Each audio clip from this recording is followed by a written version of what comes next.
Welcome to Tirupati Shri Pragya DSC.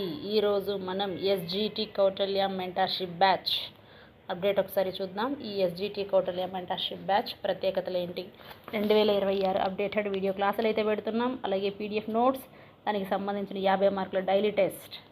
ఆ daily test online మరియు offline రెండిట్లోనూ ఉంటుంది. ఆన్లైన్ అలాగే ఆఫ్లైన్ రెండిట్లోనే ఉంటుంది. ఖచ్చితంగా మీరు ఎగ్జామ్స్ అయితే రాసుకోవచ్చు. అలాగే ఇప్పుడు కంటెంట్ ఒకసారి మనం గమనించినట్లయితే ఈ కౌటిల్య ఎగ్జామ్ బ్యాచ్లో, మెంటర్షిప్ బ్యాచ్లో ఇప్పుడు మనం కొత్తగా సెకండ్ వీక్ కూడా అప్లోడ్ చేసుకున్నాం. సెకండ్ వీక్లో 8 ఫైల్స్ ఉన్నాయి. ఒకసారి అది ఏం పెట్టామో చూద్దాం.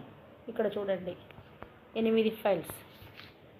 అలాగే డే 8, 9, 10, 11కి సంబంధించి అయితే సిలబస్ మరియు నోట్స్ అయితే పెట్టడం జరిగింది. మ్యాథ్స్, బయాలజీ, తర్వాత బయాలజీ రిమైనింగ్ కంటెంట్ ఇక్కడ మీకు యాడ్ అవ్వడం అనేది జరుగుతుంది. ఇప్పుడు ఈరోజు జరుపుకోబోయే ఎగ్జామ్ షెడ్యూల్ ఒకసారి మనం చూసినట్లయితే ఇంగ్లీష్ దేని గురించి చదువుకుంటామంటే ఇంగ్లీష్కి సంబంధించి చదువుకుంటాం. టాపిక్స్ ఒకసారి చూసినట్లయితే చూడండి, poet, essayist, novelist, dramatist and their works, దీని గురించి మనమైతే ఇక్కడ చదువుకోవడం జరుగుతుంది.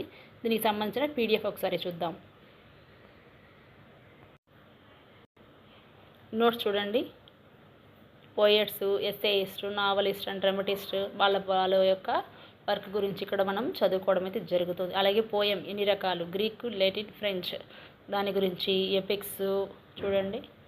ఇక్కడ ఇవి చాలా ఇచ్చున్నాం. Father of English literature, father of English poem, hymns, English ballads, తర్వాత beauty, poets of beauty, love, fake, ఇవన్నీ కూడా ఇక్కడ జరుగుతుంది. లిటరేచర్ గురించి అయితే ఇక్కడ చాలా డీటెయిల్గా ఇవ్వడం జరిగింది. ఈ నోట్స్ని మీరు ఎంతో చక్కగా మీరు డౌన్లోడ్ చేసి ప్రింట్అవుట్ తీసి చదువుకోవచ్చు. దీనికైతే అవకాశం అయితే మనం ఇచ్చున్నాము. అలాగే దీనికి సంబంధించి మనం పెట్టబోయేటువంటి ఎగ్జామ్ ఆన్లైన్లోనూ ఉంటుంది, ఆఫ్లైన్లోనూ ఉంటుంది. ఈ ఆఫ్లైన్లో ఉండే పేపర్ని కూడా మీరు చక్కగా డౌన్లోడ్ చేసుకోవచ్చు. డౌన్లోడ్ చేసుకొని ఇంటి దగ్గర నుంచే మీరు ఈ పరీక్షను అయితే రాయొచ్చు. అలా రాస్తూ వస్తే మనం ఆఫ్లైన్లో వాళ్ళకి మనం 7 times 8 times అయితే రివిజన్ చేయిస్తాం. ఆ కోవలోకి మీరు వచ్చేస్తారు. సిలబస్ అనేది త్వరగా పూర్తవుతుంది. ఇక్కడ మీకు ఏమేమి ఉంటుంది, నెక్స్ట్ సిలబస్ ఉంది. ఈ సిలబస్ దానికి సంబంధించిన నోట్స్ ఉంది. నెక్స్ట్ క్వశ్చన్ పేపర్ వస్తుంది, తర్వాత కీ పేపర్ వస్తుంది, ఆన్లైన్ ఎగ్జామ్ కూడా వస్తుంది. ఇవన్నీ ఇక్కడ మీకు